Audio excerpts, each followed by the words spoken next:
We're gonna try to get this started. You know, I don't think the city council's used to having this many people that are so energized because the AV's like, it's not quite loud enough, but this sounds great. Thank you so much for all your help. I want to welcome all of you here to the first of 3 public workshops for the Beach Oceanside Coastal Resilience Competition. My name's Sam Carter. I work at an organization called Resilient Cities Catalyst. We're a consultant working with GHD and the city of Oceanside to help facilitate the whole competition. And tonight, we're going to hear together, for the very first time, public presentations from the 3 design teams that are working with all of you to help reimagine the beaches and help retain sand better here. Very, very exciting.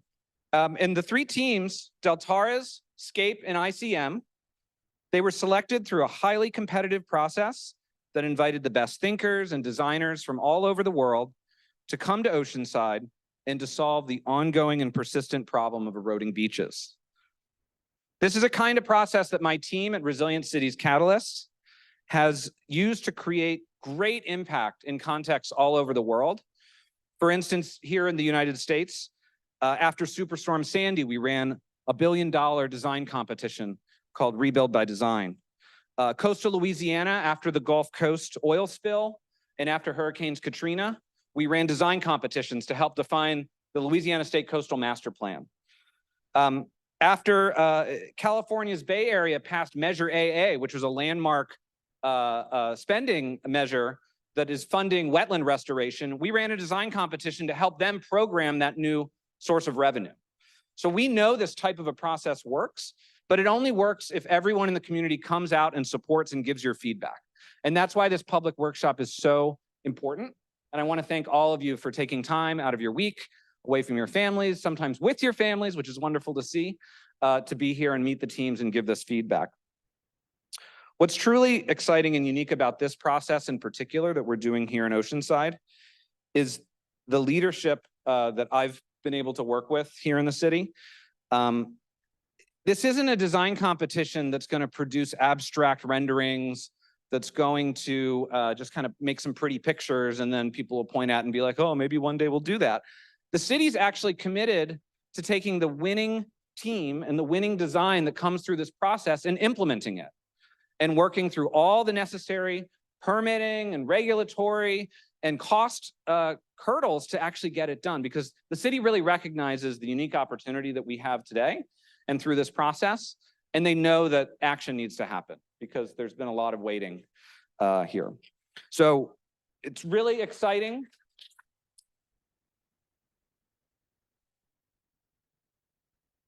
I want to call out something, and I say this as a partner of the city, and I've worked with a lot of cities on this type of thing. Normally, they ask other people to pay for these types of things like philanthropy. The city's paying for this process itself, which I think is really significant, and it really speaks to their commitment to this and the level of leadership here at the city. I think that's really incredible.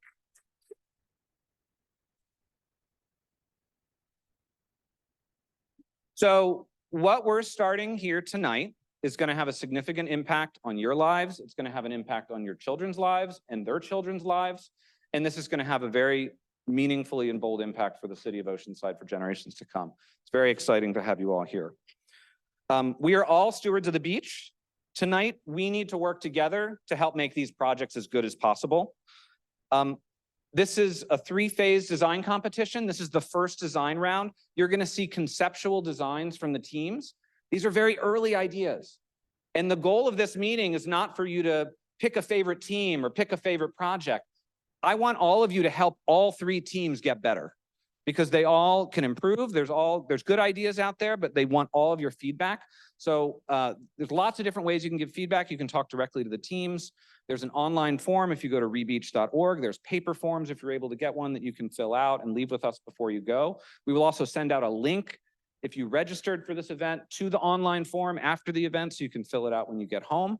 We want to make it as easy as possible. If you have friends, family who couldn't make it tonight, we're recording this. We're going to post it on the website. We're going to have a link to the online form up for 30 days.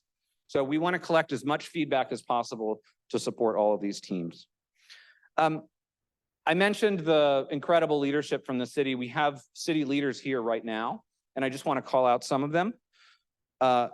Mayor Sanchez, I think she might be. Mayor Sanchez. Hello, thank you for being here. Deputy Mayor Keim, there in the back. Council Member Robbins.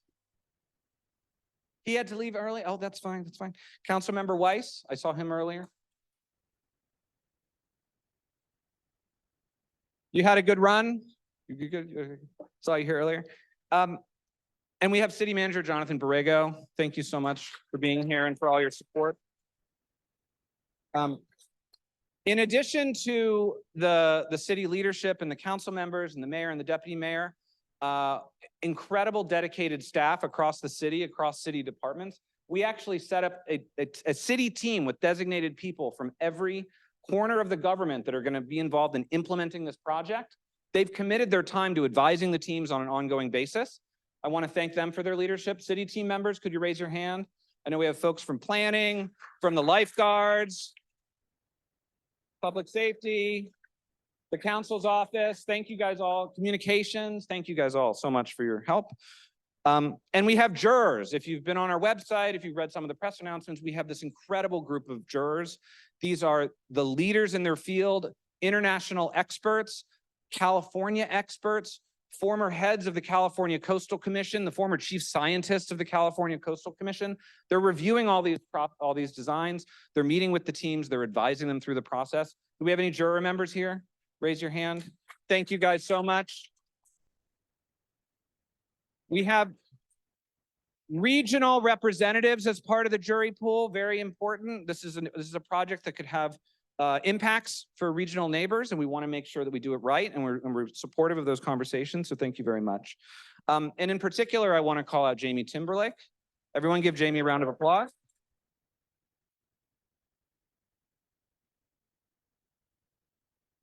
Jamie isn't just the coastal zone administrator. She's Oceanside's first coastal zone administrator. You know, the city recognizing that type of a position is very important, is leadership in its own right. She's responsible for co-creating with all of you the future of Oceanside. And so if you don't know her already, here she is. She's going to talk in a second. Introduce yourself, because she holds a vision and she holds your vision for the future of Oceanside. And she tries to execute on that every day. And I just want to say what a pleasure it is to work with someone who's so dedicated to this work and is such an impressive leader. And is really, you know, putting Oceanside on the map in so many exciting ways. So, Jamie, I want to invite you up to come talk and talk a little bit about the background here. Yeah. Huh? Yeah. Great. Or I can just do it.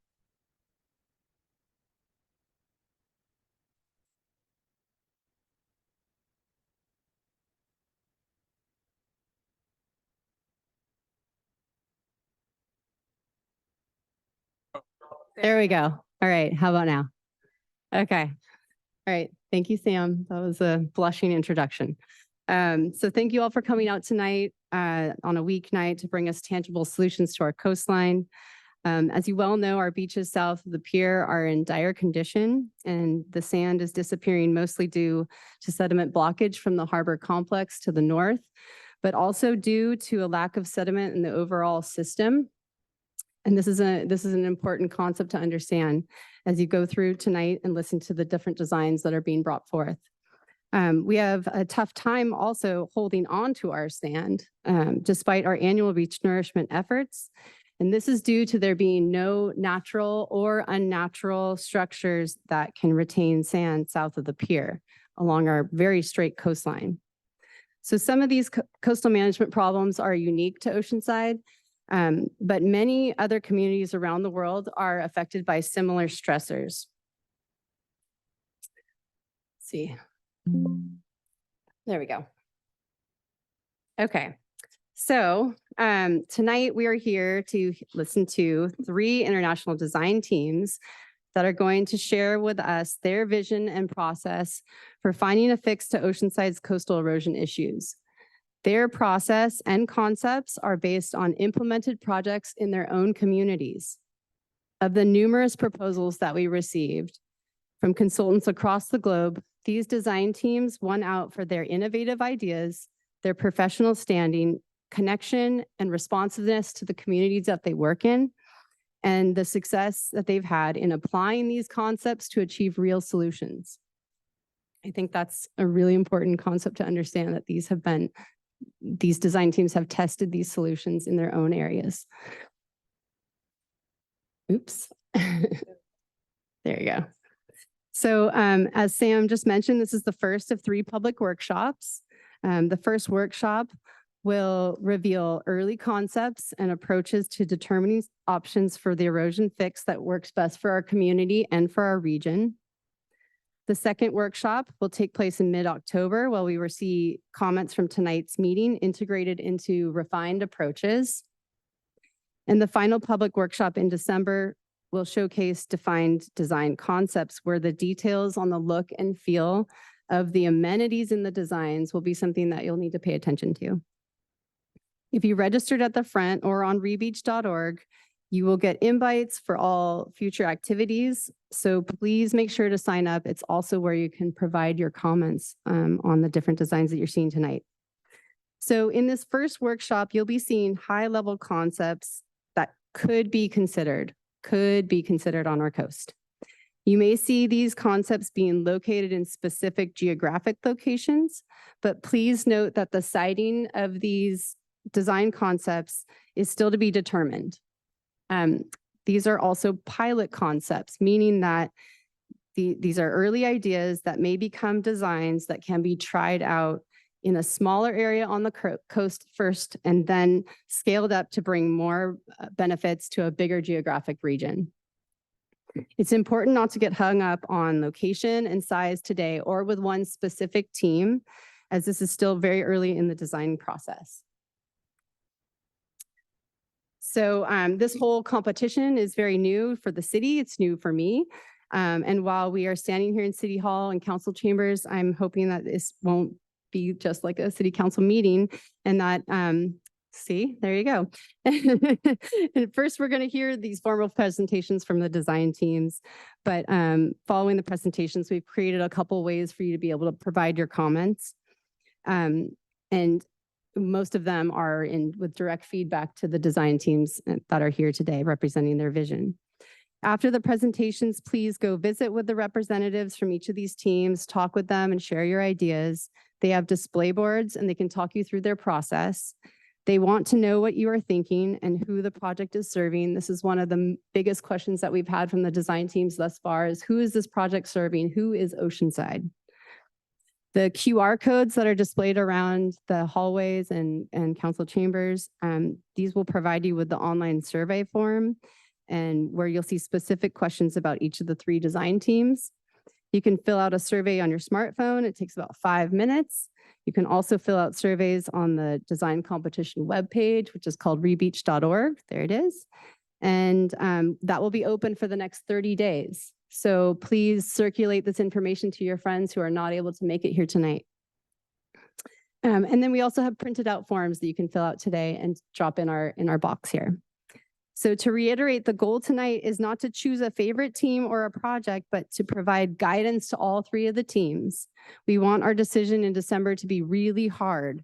We want 3 excellent projects coming from this process, and that starts here tonight. So thank you guys all for coming out.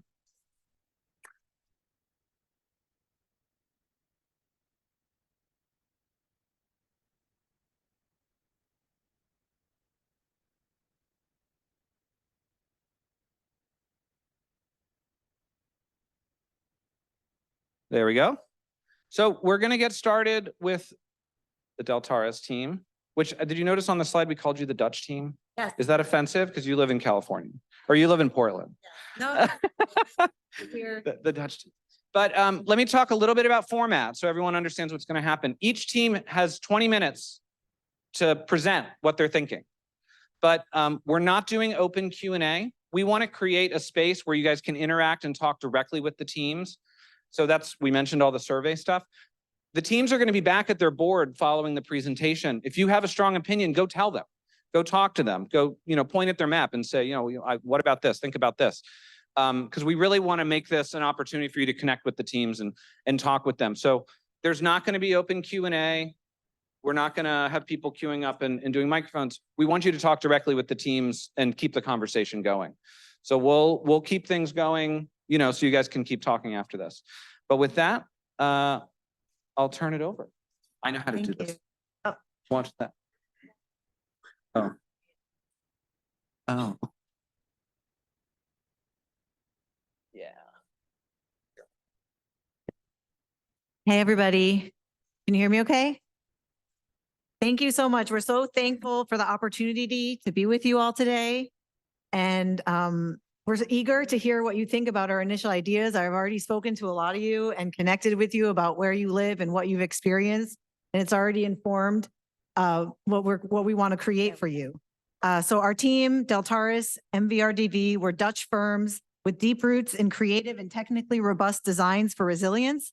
I am Dr. Karen Bolter. I'm a climate scientist with 15 years of experience leading resilience initiatives and specifically these types of community-driven projects globally. And Maria, who will speak next, is an architect and urban planner with MVRDV, who's been leading resilience-focused master plans around Europe and North America. Foke is also an MVRDV partner for 25 years. She's an architect doing public projects where she engages the community about social sustainability. Great. So we've been considering a range of options with multi-layered co-benefits, and we're looking at the technical considerations and the science, but also coupled with the local history and community values. So we're excited to give you an overview of our process, and I'll start with showing you our ambitions and principles. Next, Maria will talk about Oceanside's unique identity and our catalog of aligned hybrid building blocks. Like Jamie said, different things that we could do in different places just to kind of explore what you like, what you don't like. And then Foke finally will share those initial ideas.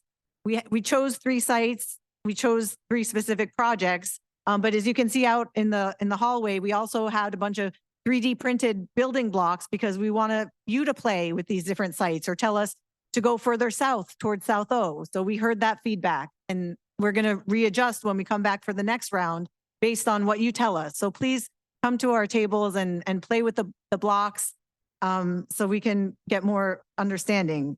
We've been working to build from the strong foundation of what's been done before and making sure that these potential pilots do meet all the stated criteria. So let's talk about ambitions. There's always a trade-off in everything we do, and our ambitions can depend on a range of trade-offs. So I'm going to go through some things we've been contemplating in terms of those trade-offs, flipping through a series of juxtaposed concepts. And these concepts, you saw the board out there, our team generated intentional AI images, and our board has them on display that we've wanted you to put Post-its up and kind of, there we go, sorry. We want to know what resonates with you on this kind of spectrum between the extremes. So we're not saying the project will be, hard structures or soft structures. Maybe there will be different components, and we just want to understand, what's the middle ground, or should we be closer to one end, or what works in one place but not another? Your preference might change. So we want to talk to you about what those priorities are, and so we can continue to hone these proposed alternatives to meet your vision for Oceanside. So here's some of those images. So here's an example though so we're talking about either enhancing habitats or enhancing leisure. And what that trade-off could be is, what we found is if we want to install a breakwater or reef, we know that for it to be effective, it needs to be visible at low tide. And this can interfere with surfing or other recreational uses. There could be some concerns about aesthetics. So this solution might not be acceptable everywhere along the beach. And so we want to know, like, where on this trade-off, where on the extreme do you want to be, and which part of the beach as we look at alternatives.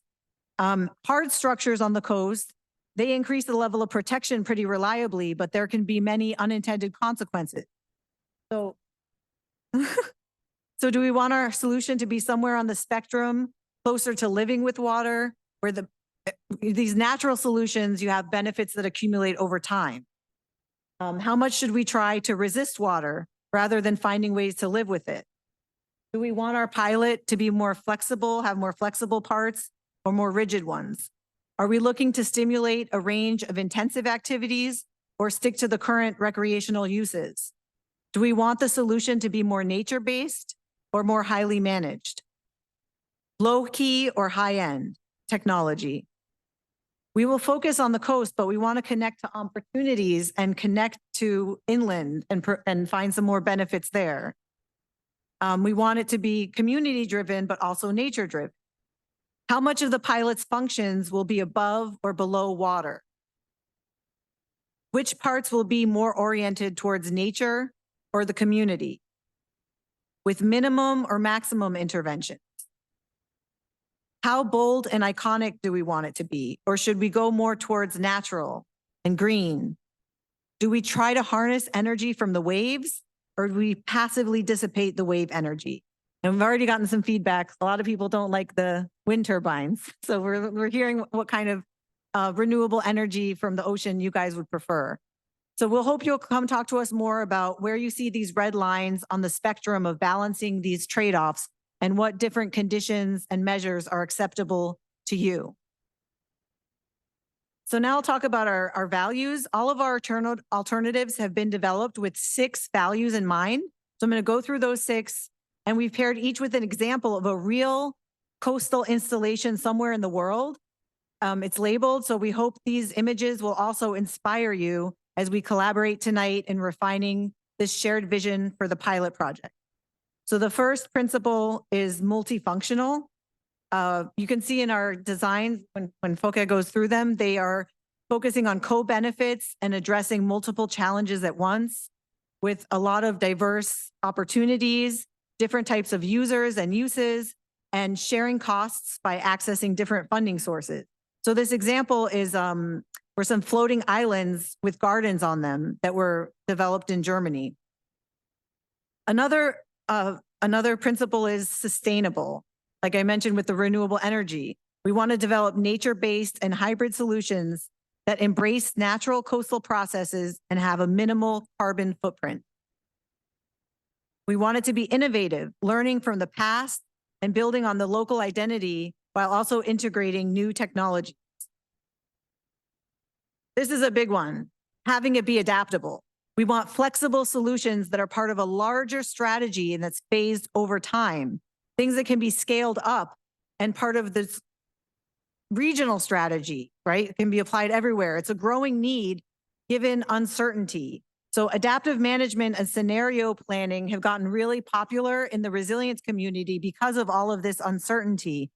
Our approach needs to be adaptable for a range of likely scenarios or pathways where solutions can be modified, expanded, upgraded to meet future needs as we adapt to increasingly uncertain changes like sea level rise rates and population growth. And the beauty of this approach is that no matter how the future unfolds, the plan doesn't change. There's an alternative pathway to switch to. So this example is a little park in New York where they made space for a park over open water, and it's quite beautiful, but also super expensive. So that's another criteria, right? This is a really big one for me, having it be inclusive and accessible for the entire community, residents, visitors, people who may struggle to afford simple costs of getting to the beach, that they'll be able to enjoy it. And the beach will be a place where people and nature meet and thrive. And the last value is being connected. So preserving sediment connectivity along the beach, allowing sediments to move north and south, making sure that all along the coast in Oceanside, you know, we're being considerate of the amounts of sand, and not just along the coast, but also improving those connections between the coast and inland. So I will hand it over to Maria now to talk about the identity. Thank you.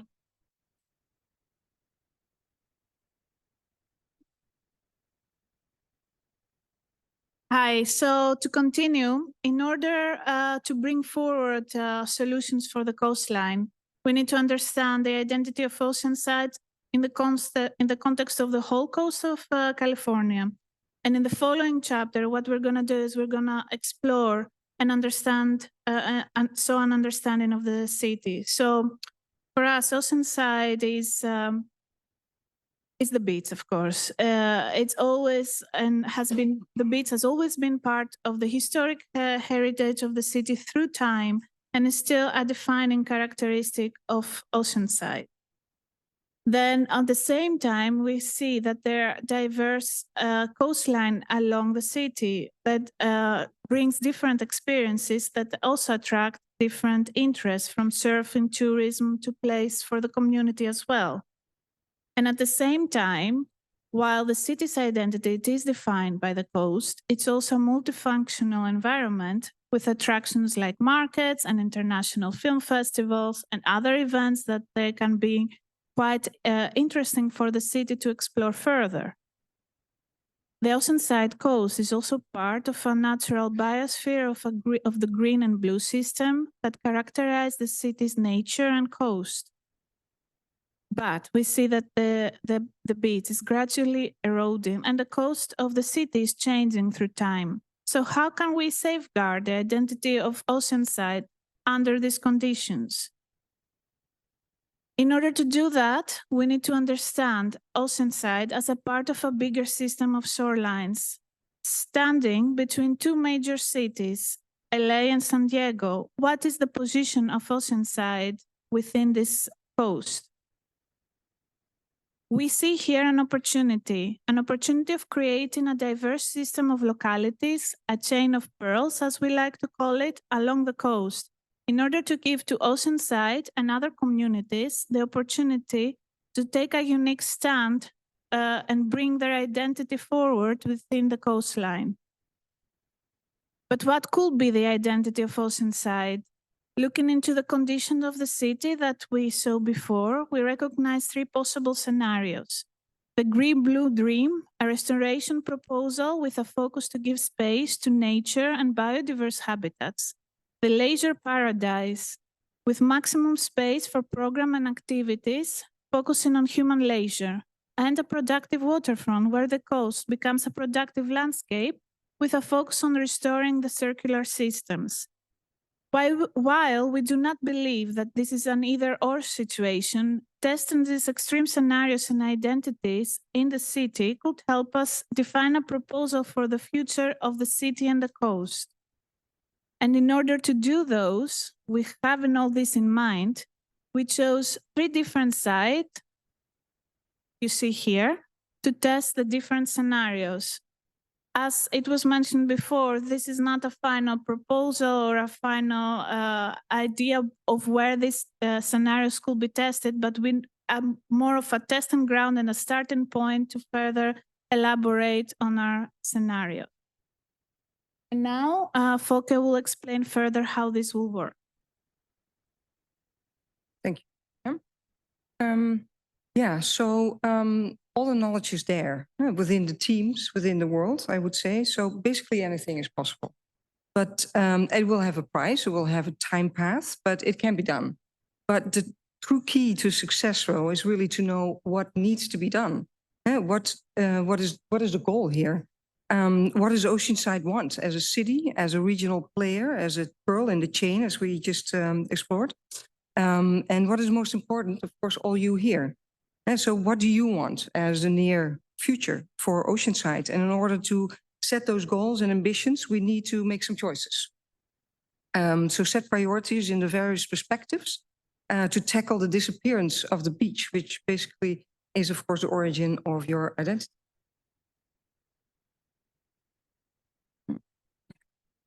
So often we use a catalog as a tool to understand all the options, because we don't really want to discard any before we really know and define these goals altogether. And the idea of a catalog also is to maybe sometimes downscale things, sometimes upscale things. Also then it can be, become an example for other places along the coast, not just here. So this section shows perpendicular to the strand what the base is actually for the possible interventions. Well, I need to do 2. That's why I was getting confused. I'm sorry. Thank you. So this is the section. So where the strand really is a pivot point between, let's say, the backshore and the seaside. The main focus really is in the middle, where you have the intertidal and the subtidal zones as a focus. But maybe we can expand, as we already said, maybe we can expand further sea inwards, but also land inwards to really connect in a strong way the coastline with the nature and the urban environments, of course. So this is a catalog. You're not going to see it from this end, but we have it on the panels, I think, as well. And anyway, will be on the website. But it's to showcase, and it's not complete for sure. It's to showcase how we can find out, you know, all the opportunities indeed in the different water zones, the subtidal, the intertidal, and the backshore, giving these three different scenarios. And so the playing field, if you will, for our proposals. So the three different scenarios. So as Maria showed, three different ones, and these are 3 or 4 different ways of tools to actually get, so different techniques to get to those. And so they're not very new. I mean, everybody knows them. You can make peninsulas, which is the first one. You can make archipelagos. You can have breakwaters, but of course always combined with sand nourishment, because that's really what you need in the end. It's a combination of things. And so we can build these archipelagos, you can build breakwaters, but the combination is to maintain them. The first one is the Buccaneer Beach. It's the green and blue dream, let's say. We call it, and we use the peninsula as the tool.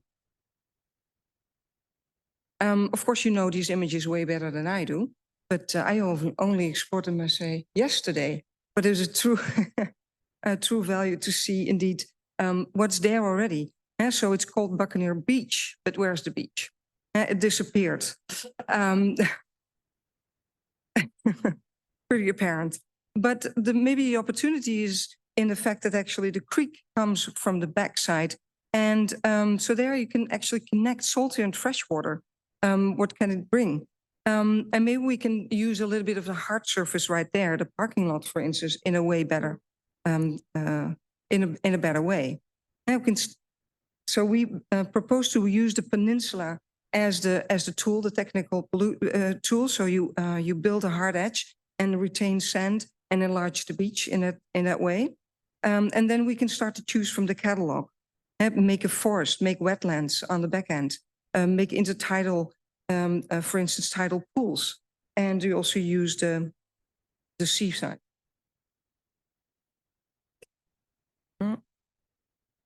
So this is the first sketch of that. You can have a couple of different, it's very hard to reach from this end, sorry.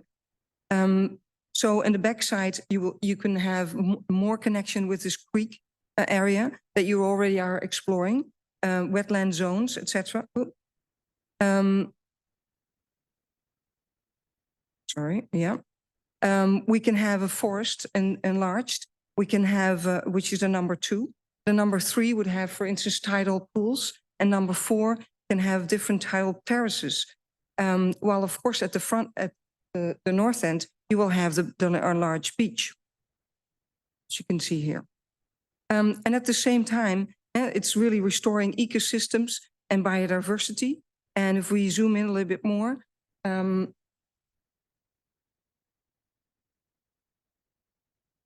we can make this connection as we talked about. The connection of the coastal line, the Pacific Highway, and some footpath over the different, over the peninsula.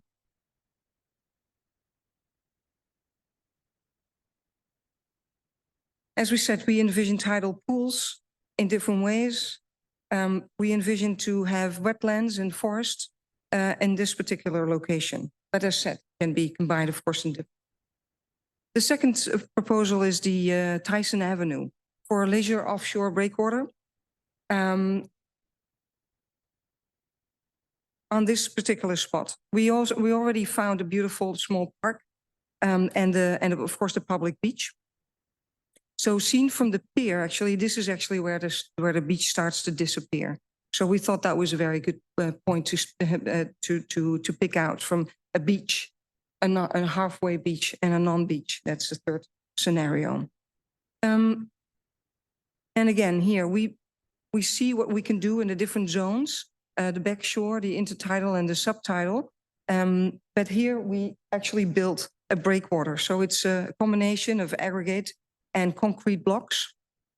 We try to use eco-friendly materials, of course, and we create a platform right on top.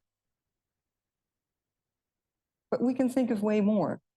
We can add program to this maybe. Maybe it really becomes a new identity for the shore and a new destination for visitors and tourists. There's 3 different ways. If you look at it from the back shore back in, we want to add a tribune, could be an educational tribune where people gather. That's the number 1. The number 2 would of course be the enlarged beach. And number 3 could be a platform where you do your walks in the morning and the afternoon and can have a bathing pool right in the middle. And but also fishing platforms or surf platforms. And also underwater, you can have your scuba diving. Scuba dive destination. So here, going a bit further in, so we propose a pier like you have one already and connecting the strand to this new location. A floating platform on top of a breakwater, which can become a future destination for all kinds of water activities. Just imagine that on the 4th of July, you have the biggest water fountain instead of the firecrackers.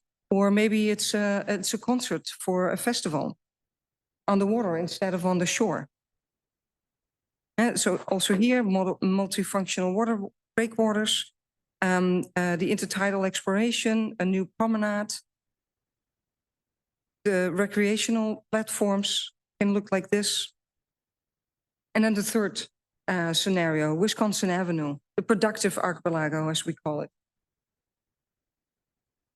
And so it's the end of the beach, it's the end of the beach promenade. And but actually also here, it turns mostly residential. So you also need another proposal, you need another perspective. And here we want to propose a more work and living oriented implementation. Creating an archipelago, as you can see here, small islands sitting on structure of poles, giving also space for underwater life, like a kelp forest. Connecting a range of production islands, bringing economy besides the beach. It can have production of mussels, oysters, and energy, of course, in various ways. And here you can see different ones. Of course, you have the beach nourishment, you have the platforms, as you can see, so more land inwards and more on the water side.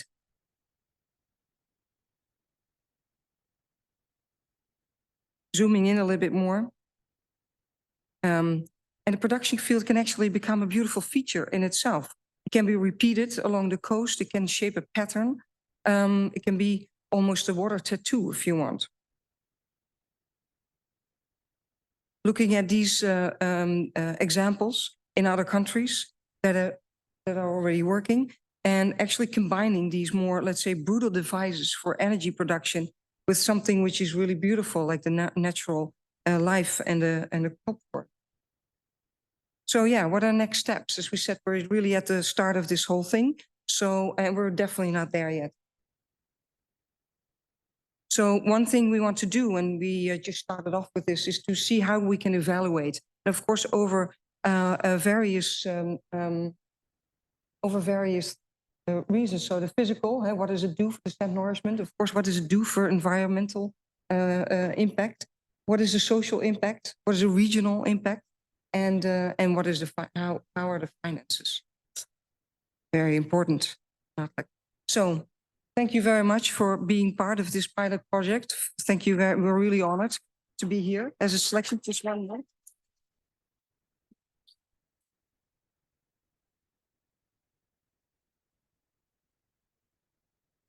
I want to add one more thing, if I may, because I really think it's a daring way. Also, already told us here in the jury that it's very new to do this. We have a very open competition. Normally, you just send in and then that's it. But I think that's really the ultimate way and the only way to have the best fitting and uplifting results in this true collaborative spirit.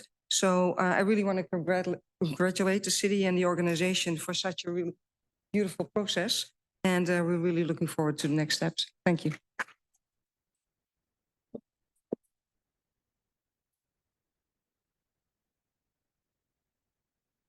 Thank you so much. Great work. Great start of a conversation.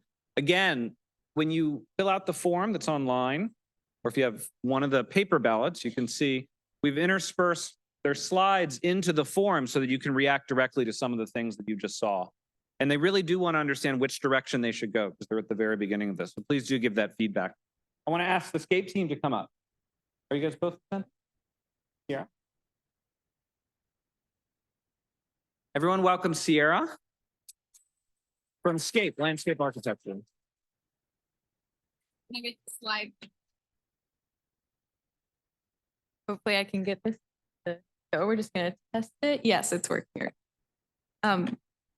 Hello, everyone. Thank you so much for joining us today. We're so excited to be here and be part of this process.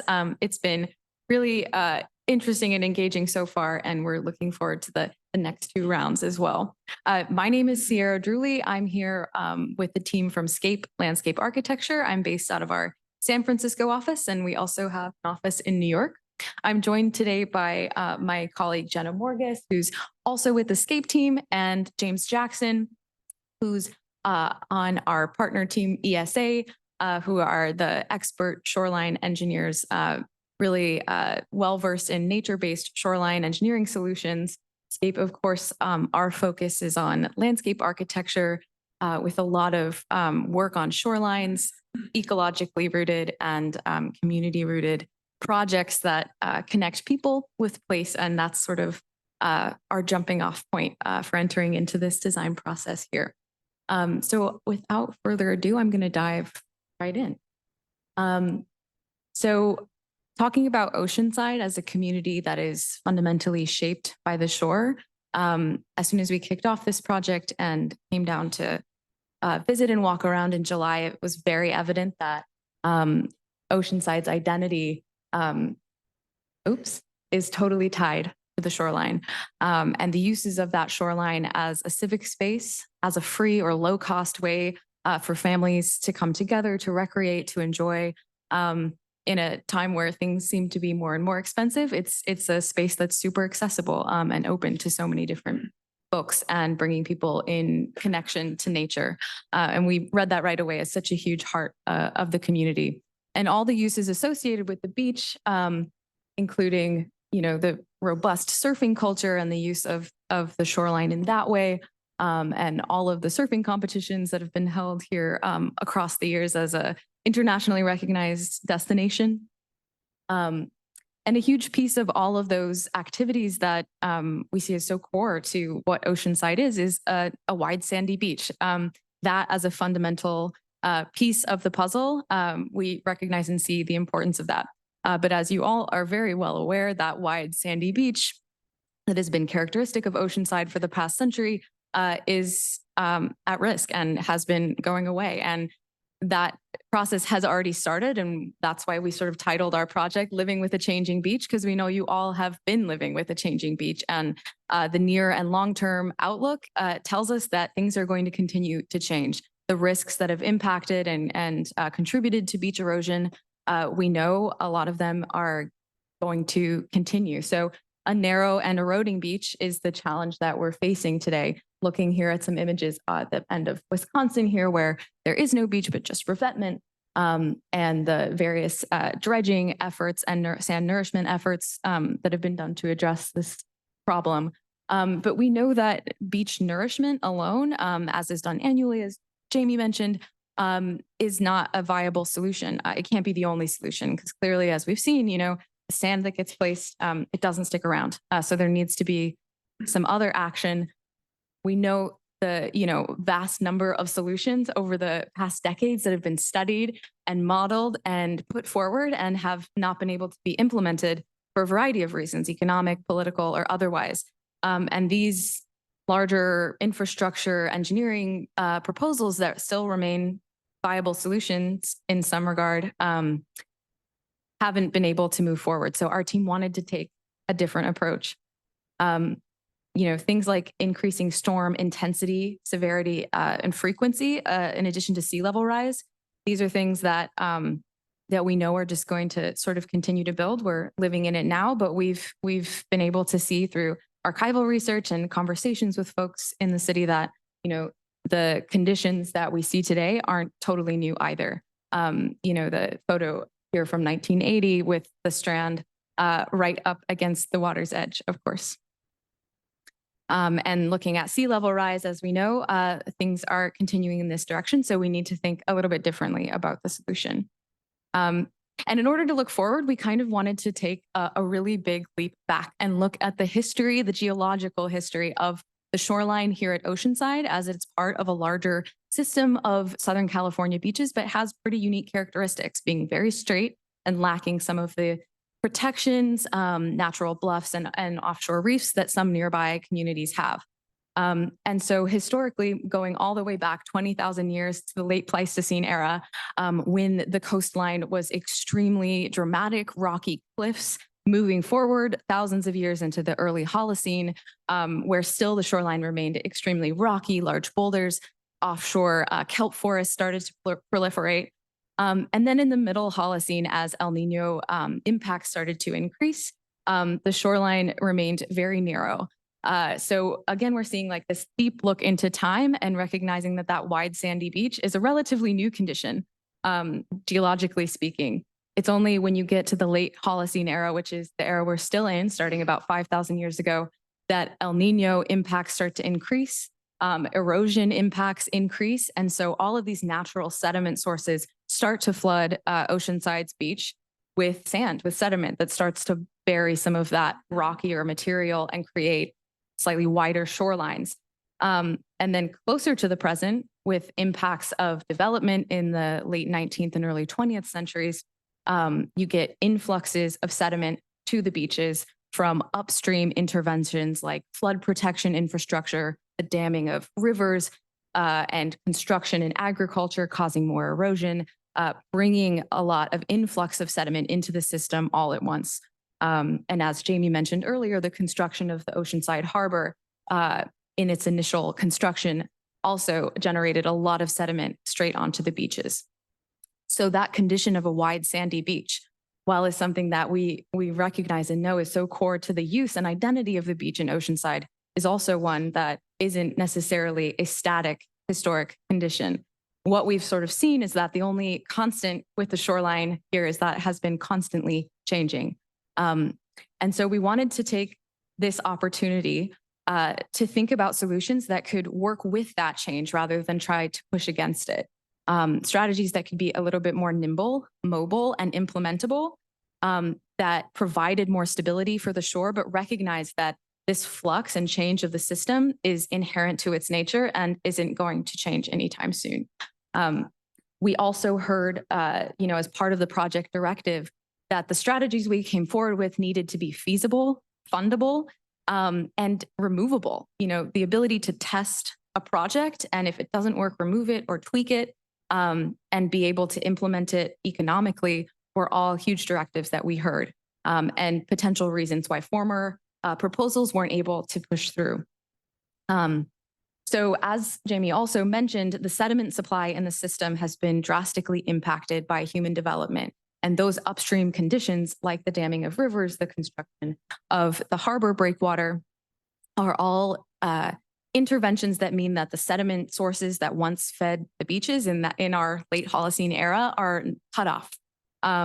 So, going all the way upstream and zooming out to these regional sediment sources, it's outside of the scope of this competition, but we feel like it's really important to look, at that broader regional scale and start to talk about and think about, the ultimate solutions that might involve restoration to upstream sediment sources. So we just want to include that as part of the conversation. And we'd love to talk to all of you more about that. So today's beaches, that wide sandy beach, we know is sustained in whatever form it's able to still have by beach nourishment, and the placement of that sediment, both in time and quantity and location, impacts its ability to stay on the shore. It's a really fine-grained sediment that's dredged from the harbor, and the finer the sediment, the faster it sort of slips off the shoreline. So all of that sand, as you all are aware, quickly slips back into the harbor to the north, leading Southern Oceanside, South Oceanside's beaches even narrower and more eroded. So So we wanted to think about these natural forces of change that I've kind of been talking about. We wanted to really understand those as design tools, as things we could work with rather than against.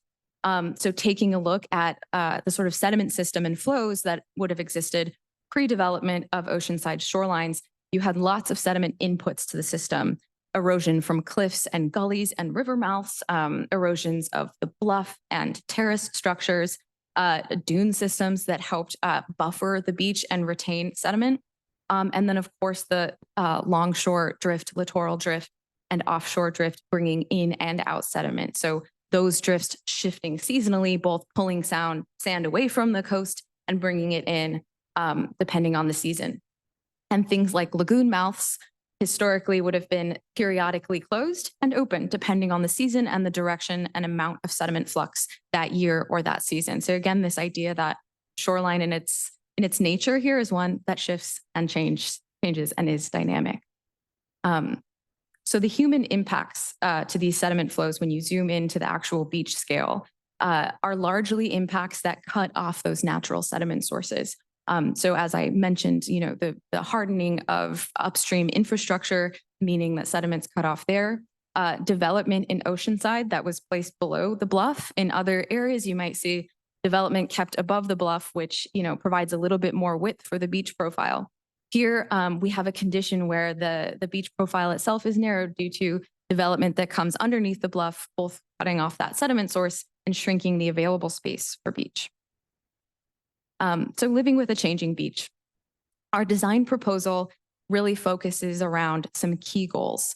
The first goal that we have and that we heard from sort of all the information that we gathered was we want to test the ability of nature-based solutions rather than hard infrastructural interventions to stabilize the shoreline and help retain sediment.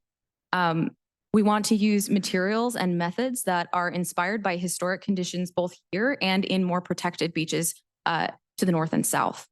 We want to preserve access and use of the beach at Oceanside in the context of an environment that is changing. Restoration to some previous static condition isn't feasible, right? But how can we preserve the uses and the identity and the connection to that beach, making sure that it still remains a space for all to come down and connect with the shoreline? Number 4 is that we want to pilot new physical and social configurations on the Oceanside beach that can adapt to climate change. So interventions that can be pilotable, that can be flexible, and that can adapt with the changing environment. Number 5 is developing a low impact project that won't exacerbate downshore conditions. So making sure that our interventions aren't things that are going to block sediment flow across the shoreline. And then finally, incorporating adaptive management techniques to maintain the system over time. So we see adaptive management as an integral part of any intervention. Based on all of the complex conditions in this area, setting something down and walking away won't work. It has to be part of a partnership and a stewardship program that looks at maintaining the beach and access to the beach over time.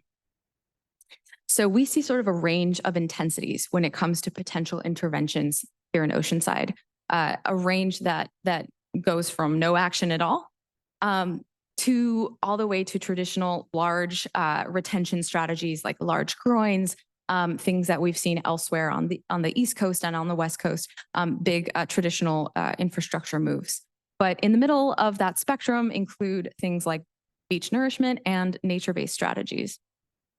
So we really wanted to focus on nature-based strategies as a sort of intervention point that could provide some real benefit to the shoreline, but avoid some of the unintended consequences of some of the more energy and spatially intensive moves. So what we're starting to look at now is a suite or a kit of parts of strategies that focus on the morphology and the material of the shoreline that we see today and that has existed geologically, use those native strategies to create a kit of parts that can be layered to create larger interventions or scaled down to be smaller and implemented along the shoreline where appropriate. So the first one of these strategies we're looking at is dunes. So this is a strategy that we see as potentially viable in areas where we have more width to work with. So zones of the shoreline where there are publicly owned parcels directly adjacent to the shore, where there's an opportunity to look not just out to the water, but also upland and expand the beach profile in both directions. So this proposal looks at, the historic condition of the shoreline, which included a bluff system, a system of dunes. This photo from the 1890s showing folks using a beach that was a multi-layered system. So in areas where there is an existing opportunity, meaning a publicly owned space adjacent to the shore, this strategy would look at realigning a roadway such as the Strand in a key location to pull back and expand the beach width, and introduce cobble-based sand-topped dunes that could help stabilize the shore, potentially be a feeder source for sediment, and expand the overall width of the beach in the upland direction. And our pilot site for this particular strategy is looking at Tyson Street Park today, which is an existing zone where there's width along the shoreline, and the concept of dune park at this location would mean, taking the Strand, wiggling it back up towards the bluff to create this additional width along the shoreline, maintaining public access from Tyson Street, creating a restored bluff, dedicating, play and recreational pockets within the park itself, and creating strategic moments to perforate the dunes and access the beach. But this is, importantly, like all these strategies, very much a concept, and we're really excited to hear your feedback on where you want to see these different ideas, where you think they might be able to work. But this spot seemed like a great zone to expand the recreational potential nearer to a very active piece of the shoreline, and gain a lot more width for the beach. So this is an illustrative section looking at the existing conditions on the top section here, and then with the intervention of Dune Park, creating this cobble-based, more robust-based dune system, capped with sand that could extend the beach, provide elevated pathways. In this concept, looking at actually elevating and pile supporting the Strand in this segment so that sediment could pass through and between, and again, preserving that flexible, dynamic nature of the system as it wants to work. The second tool in the toolkit, we're calling the Cobble Spine. And this is really based on the existing cobble deposit that runs along a lot of the beach. And as you all know, is something that is constantly shifting and changing, but is a prevalent material along the shoreline. And we know that there are lots of issues with cobble in terms of it being a nuisance and being hot and uncomfortable, and having other issues. And so we're really interested in what cobble can do as a native material to help create grip and more structure for the shoreline. That problem of fine sediment just sliding off when sand nourishment does happen. How can we create a shoreline that's able to hold on to sand for longer when it is placed there? And then create access through and, clear sort of opportunities to deflect where needed. So this cobble spine, as we see it, is something that exists in certain areas on the beach today. So the photo on the left is near Tyson Street Park. And this is, a huge sort of cobble deposit with an intertidal beach at its toe and a more protected perched beach above it. And this photo also from the 70s of this cobble-based condition, which we know is historically a condition a lot more common along the Oceanside shoreline. So this idea we're sort of touching down on at Wisconsin, the terminus of Wisconsin Avenue, where the shoreline is completely eroded, and you just have this narrow revetment. So we think this strategy of building up the cobble spine will work best where there's almost no or absolutely no existing beach, but just that riprap revetment. And the concept would be to build the cobble spine where it doesn't exist, to create a perched beach condition that could be more protected from erosion and could attenuate wave energy, dissipate wave energy as it approaches the shore, both protecting the Strand and maintaining the ability of the shoreline to hold on to sediment. So this is that pilot location where we've touched down, and the sort of concept diagram of what that plan might look like with strategic access points or elevated walkways through the cobble berm itself, as we know that, it's not necessarily a material that's very comfortable to walk on. Jenna and I were out there walking on it barefoot today to verify, indeed. But looking at this as an opportunity to, build a grippier portion of shoreline and create something where right now nothing could stay if you dumped sand there today. So in section, you're looking at the existing revetment, but then building out from there this cobble shelf or cobble spine, a beach that could perch on top of that, and then thinking about ways to layer towards the roadway to protect the strand and the properties upland of the strand from cobble when storms and larger surf comes through. Issues of cobble being projectiles. These are things we really want to attenuate, right? So thinking about a boardwalk that could have vertical features to deflect or planted dune areas to buffer from the actual cobble berm itself when those conditions arise. The third tool in the toolkit we're calling cobble crests. And this idea takes a natural formation that happens up and down the shoreline with cobble and thinks about it in a slightly more structured way that can attach or build off in an area where there is sort of an existing cobble spine, can build off that system to create more beach width between these crests. So this is a natural formation further south along the shoreline, seeing these natural crests that form. So this is an inspiration for how we can engineer a solution that works with this idea, but goes a little bit further. So thinking about cusps that extend off of an existing cobble deposit or lag, and that can actually accrete sand, like mini groins almost. And the exact grain size or the exact sort of nature of the material is still very much, in the works. But the concept being you create a more varied shoreline that can catch sand as it's moving in those long shore directions, which is where we lose so much sand on a flat shoreline. That strategy we're pairing up on our third test site with our fourth tool, which is nearshore reef. So this is, again, using a more mobile natural material, but in the formation of a nearshore reef to protect the shoreline and also to create a salient effect of sand buildup behind the nearshore reef. So this is a sort of inspirational image of Point Loma and the nearshore reef structures there. We're looking at Buccaneer Beach as a potential pilot site, but again, the idea is that these tools can layer up together and be expanded or contracted based on where they need to go on the shoreline. But this space as a beach that exists today is used. Sand is pretty much gone from the system, but there's this existing cobble deposit that's very robust.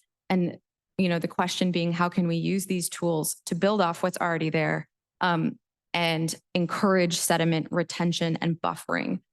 So in this strategy, we're using that idea of these variegated cusps that can create that variation on the shoreline, grip and hold on to and accumulate sand in addition to these nearshore reefs. And the two strategies together, creating not only just protection and reducing erosion, but also being able to provide a certain amount of accretion of sediment along the shore. So in section, this is where we start to see the layering of these strategies come in. So you have an existing cobble deposit, and from there you extend that profile into the water, topping it with sand, but allowing there to be this more robust base that can retain and hold on to sand for longer. And then the nearshore reef, which can act as an accretion strategy, breaking waves and providing an attenuation of wave energy, and also encouraging a modest salient effect where sand can build up towards those reefs, growing the shoreline in these locations. So this is kind of the suite of tools looked at together. And again, these sites very much sort of experimental, but our hope is with this toolkit or this kit of parts that the idea of making many small moves instead of one large overarching move could mean that these strategies could be really feasible and implementable right away. Something that's cost effective, that can tap into funding streams that focus on nature-based solutions, and that can be scaled up and implemented and changed over the shoreline as increasing uncertainty about our climate and sea level rise continue. Focusing on a kit of parts that can be nimble, that can change with changing times, and that can get started day one and be modified very easily. Big pieces of infrastructure cost a lot of money to build and a lot of money to rip out if they don't work. And so we wanted to take that prompt seriously and think about things that could be incremental and build up over time. And the last note that I'll end on is just that regional systems thinking, which again is sort of broader than the scope of this competition, but is at the heart of the actual problem and thinking about the sediment shed. So just as a sort of opener and a conversation point, which hopefully we get to chat more about after the presentations, thinking about ways down the line, a big vision for how to restore sediment sources in the entire region that feed these beaches. Thank you so much, and we'll look forward to chatting with you after the.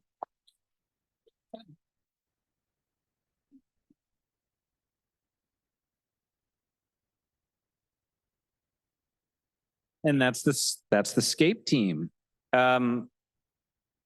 I'm sure you have a lot of questions, and their booth is right out there. You should talk to them after the presentation. I want to invite Aaron up from International Coastal Management. When did you fly in? Last night from Australia. So somebody. I was going to say somebody buy him a beer. Maybe I'll buy you a beer. I'll be hanging around for a beer after this. Hi, everyone. Thanks for having me here. Super excited about this project. It's like, this is our dream. This is what we do. My name's Aaron. I'm from the Gold Coast. So I grew up one street back from the beach, surfing right the way through high school. Towards the end of my high school, one day, there was this big red dredge right out the front of my house. And we were wondering, like, what the heck was going on. We found out they were building an artificial reef. So over the course of a few months, we got to paddle out every day and check the status. And eventually when the reef got built up, we got to surf it. Skip ahead 5 years later, I'm graduating or coming to the end of my coastal engineering degree at Griffith on the Gold Coast. And I had to do some industry experience. So I only applied to one company. It was ICM, the ones that did the reef. And I managed to get an interview, managed to land the job, and then skip ahead another 10 years. And I've come back. And I'm standing on this big red dredge out the front of my house, and I'm building the second stage of the reef top-up. And I've been with ICM for about 16 years now. So let's go. So who is ICM? We're actually quite a small team, but we're specialized coastal engineers. So we have guys like Zach, who's straight out of university, to our founder, Angus Jackson, who's been a coastal engineer for about 45 years. In the field. He'd hate me for saying how old he was, but basically we do projects like this on this scale for regional cities, states, all around Australia. We've done it for places like Dubai and Qatar, working on the World Islands and things like that. As part of this project, we actually have Griffith University on our extended team. So they have a Centre for Coastal Management. So we have some of the people from the Centre for Coastal Management and the tourism sector on our team as well. So for this example, I just want to pull back our experience to the Gold Coast, just because it's so similar, not only in its physical appearance and conditions, but of like the culture on the Gold Coast. It's a surf town. We have tourism, but the beach is really our number one priority, and we do whatever we can to preserve it. So we feel like the parallels between the Gold Coast and Oceanside are quite strong. And so the whole point of my conversation today is really to bring some of the things we've been doing on the Gold Coast that could be implemented in Oceanside, because we know they work. And this is just an example that, the Gold Coast wasn't always this perfect, long, wide, sandy beach. In fact, about 50 years ago, the Gold Coast was very much, or even worse off than Oceanside is today. with houses falling into the sea, businesses shutting. The whole place was up in turmoil. And what actually happened on the Gold Coast about 50 years was something very similar that's happening in this room. And they kind of put out an open call, and they had experts from around the world all come in and do these kind of pilot discussions. And we were lucky enough on the Gold Coast that we were able to implement these pilot projects. And so we've been implementing and monitoring and evolving over the last 50 years to create these, beautiful big coastlines. So this process that's happening in Oceanside is exactly the right thing that needs to happen. On a project like this, on this scale, typically we try to attack it from 3 different ways. What we found is there's no sort of, I think the term's been used before, there's no real silver bullet.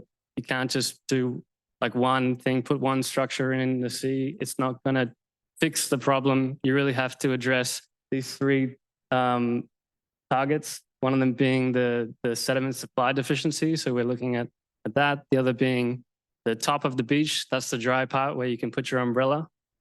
And then the near shore, which is actually the area not quite offshore and not quite onshore. And this part kind of gets overlooked, but I'll explain a bit more further. So firstly, we're looking at targeting the first bit. This is an excerpt from the GHD report, which they did in this first stage of reporting. And they looked into a bypassing system. This part of the conversation, I just really want to reiterate that it's definitely something that we are going to look into further, because on the Gold Coast, we have 2 bypassing systems, one on the very south of the Gold Coast and one on the very north. And the Gold Coast is about 26 miles long. And so we have a continual sand flow from the south to the north. This image up on the top right-hand corner is the example right on the state line between New South Wales and Queensland. And the bypassing system actually pumps sand from the south in New South Wales across into the Queensland border. And that little pocket there is called the Superbank. And if anybody's familiar with surfing, they know the Superbank's one of the, the premier surf spots in the world. Little do people know that it's not really a natural spot. It's very well by design. And that's partly because of this bypassing system. So yes, going forward, I know it has been looked in before in Oceanside, and a couple of people have mentioned that before. But we're basically going to bring in some additional knowledge and upgrades to the bypassing element that have happened in the last 30 years. The second area I want to talk about is the near shore. So I know a lot of nourishment's been done at Oceanside before. We also do a lot of nourishment on the Gold Coast as well. And then unfortunately, it's a kind of a never-ending cycle. The cycle of nourishment and maintenance will always have to go on. It's about how much can you do at certain points of time and minimizing the ongoing costs to try and keep the ongoing maintenance as low as possible. This was an example of the last mass nourishment we did, which was about 4 million cubic yards of sand placed. And the sort of science behind this is we're putting the sand in the nearshore area, which is right in where a natural storm bar would be. So on an ideal beach profile, you've got like the bump sort of up the top of the beach. That's your sand dune. You've got your slope that goes down to the water, and then actually under the water, you've got another bump, and that's your storm bar. And is what's actually taking out a lot of the wave energy, and it moves in and out over time. So what we did here was basically recreate the storm bar, but we put it into these slugs, we called it, sand slugs. And we did that partly for the benefit of the surfers. So we did a community consultation like this, and the thought of putting in one long continual sandbar really didn't go well with anybody. So we actually broke it up into sand slugs. And, we've been doing this, that little diagram down the bottom, you can't really see the date on there, but I believe it's 1974, I think was the first one we trialed in that. And it's basically showing that if you put sand in the nearshore area, it naturally moves inshore over time and builds up the beach. But you can place it in the nearshore way cheaper than you can onshore, so you get bigger bigger volumes and better bang for your buck. Another thing we do on the Gold Coast is we have artificial reefs in the nearshore area. So there's really like the main benefit that these reefs are doing, which kind of gets overlooked, is they're actually acting as underwater sand traps. So very much like Oceanside, we have a literal drift that moves one way for the most of the year and then partly back the other part of the year. And the monitoring that's happening around these reefs is really indicating that the reef, in conjunction with the nearshore sort of artificial sandbar nourishment, is actually holding that artificial sandbar. So the sand is actually, think of it like an underwater speed bump, slowing it from moving up and down the coastline. And you get the added benefit of these ones where when the conditions are right, you can actually get some pretty good swell on top of it. So you can probably see in one of the aerials on the right-hand corner there, up at the top, there's a wave breaking on the reef. And I tried to create some contrast in the image, but you can probably tell that on the south side of the reef, there's more sand built up on the south side than there is on the north side. And that's because our sort of net transport is heading from a south direction. Another element that we're looking in the nearshore area is something a little bit more novel. So it's actually a combination of an emergent structure with a submerged element to it. So when you have something emergent in the nearshore zone, you get this effect called a tombolo, which is when the sand naturally builds up and connects to the element itself. Combining that with a sort of submerged section, you could incorporate like a surfing element into that as well. So you could really have the benefit of having an emergent nearshore structure for sand retention, plus the benefit of having the submerged area as a surfing amenity. Now we're moving up to the top of the beach. Most of you guys would probably be familiar with that location up on the top left-hand corner. That's not too far from you guys. Some natural headlands looking there. The other images are showing some artificial headlands in Queensland and Australia. They're basically short, rounded, top of beach structures that can be also turned into public amenity, public space, public pools. Think of it as the same sort of system that's working with the reef in the nearshore area being a speed bump for the nearshore sand. This is really a speed bump from the top of the beach sand. So you're getting speed bumps offshore and speed bumps on the top of the beach as well.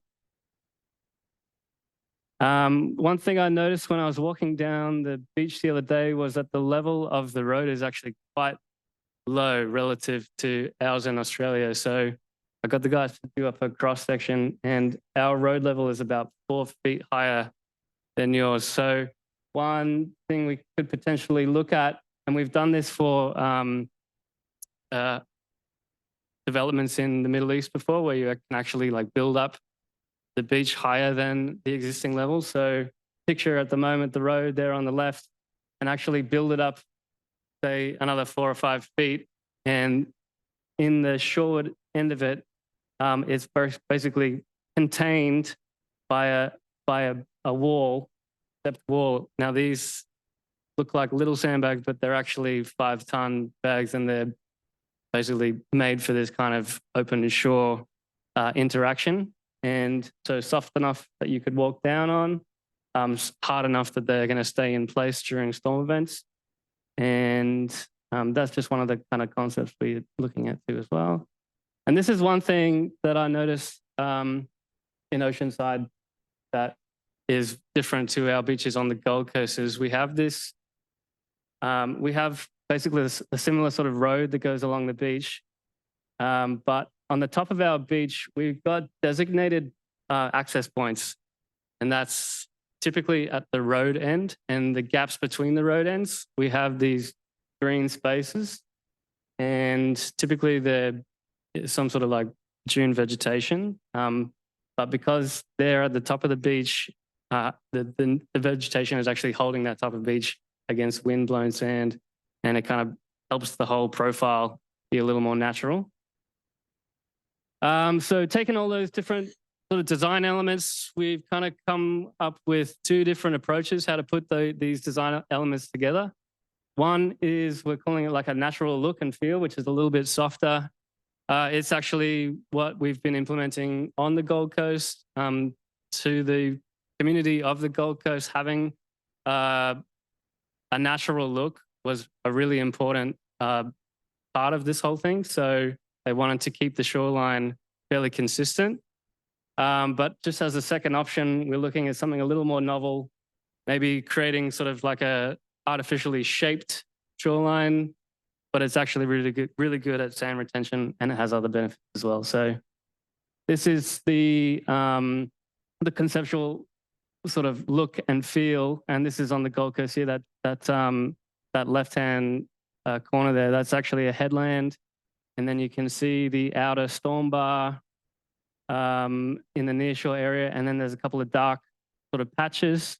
They're like the reefy elements, and as you come across this scene, we've got the artificial reef up there in the top, and this image on your right-hand side there is an example of like a low-lying rock outcrop that sand can get across. So you've got a little bit of flexibility, that there's a bit of sand movement, and the concept behind the headlands is really not to be a sand blockade, it's to be a sand speed bump. What does that look like when you put it all together?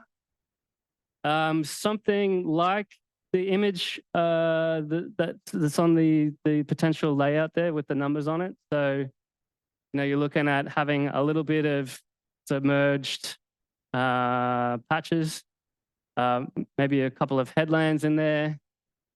There's an artificial reef to block that. The brown sort of area is the nearshore nourishment that would go in to create that natural sort of storm profile, and then hold that in place. And then the image on the right is what you would actually see.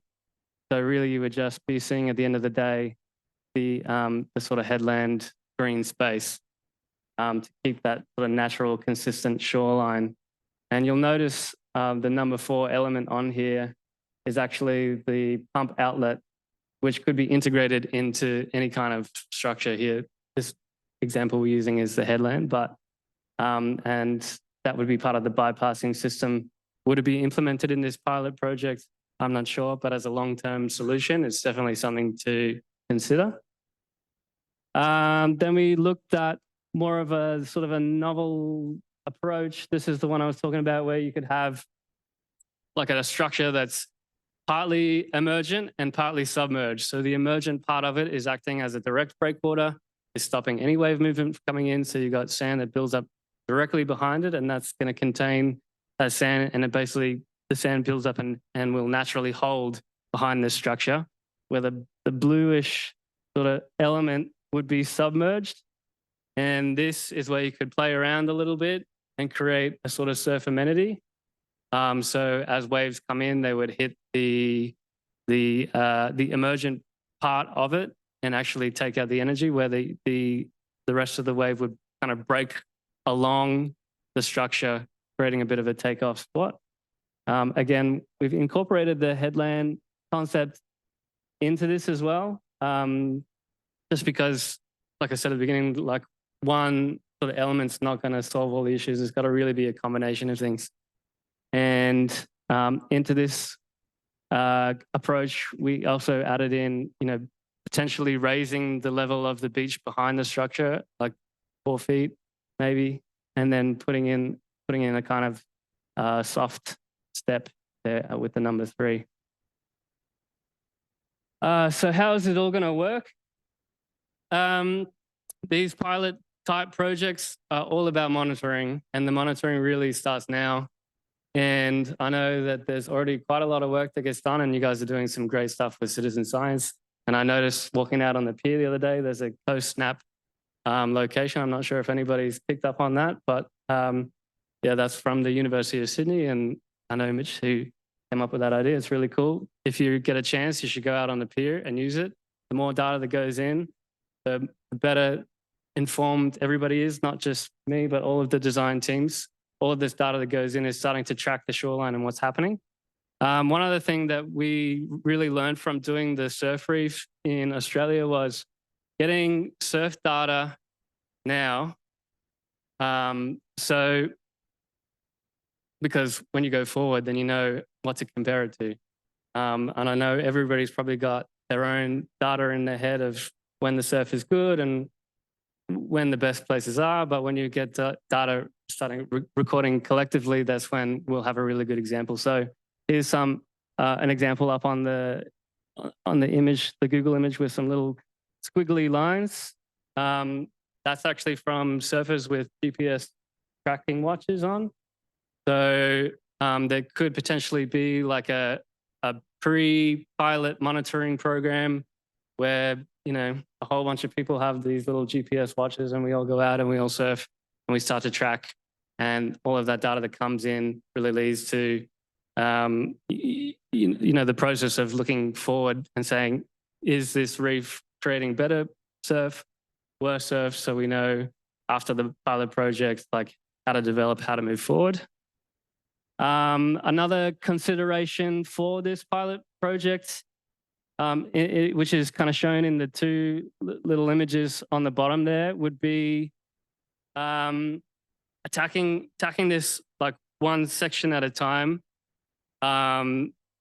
just to get like a really good reading on what is happening at each element. There might have to be a temporary sort of like hold point that goes in, which would be indicated by the little gray section on the left there. So that part of this whole project that we're doing is not only looking at what the solution could be, but how do we implement that as a pilot, and how do you get the best results as a pilot study? Also, as part of this pilot project study, we're looking at different materials. Just for example, the reef that I mentioned before, using huge sand-filled containers the size of buses. So you're talking like 6 feet high, 60 feet long, 200 tons. The idea being that if you were going to do some pilot projects on the beach themselves, you could actually create them initially with sand-filled containers and then cover them with rock later. I talked to the guys at the project material about rock bags and using the cobblestone on the beach down here, and they said it actually could be used. The size is good enough. So basically, these rock bags, it doesn't look like much, but they come in like 1 ton, 4 ton, and 8 ton bags, and basically fill up with cobblestones, and you can actually reuse them. So as a pilot project study, the cobblestones could actually be put into bags that are weighing like 4 tons or 8 tons and built up into a structure and then picked up and moved again later. So these are kind of some of the things that we're considering going forward. And that's it. And that's me on the big red dredge, putting a reef in on the Gold Coast. And the takeaway from this is really that, like the Gold Coast was in this position and they did do something similar. They brought in experts from around the world. They came up with pilot ideas and they implemented the pilot projects, and it's working. And it's going to work here, and we know it's going to work. So I'm really excited to work with you guys. And yeah, I just think this is an awesome project, and it's going to work. So thanks.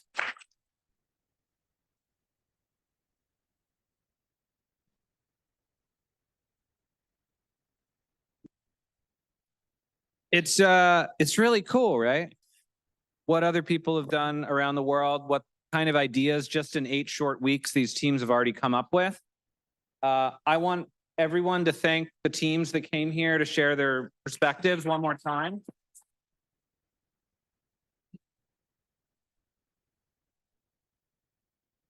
There's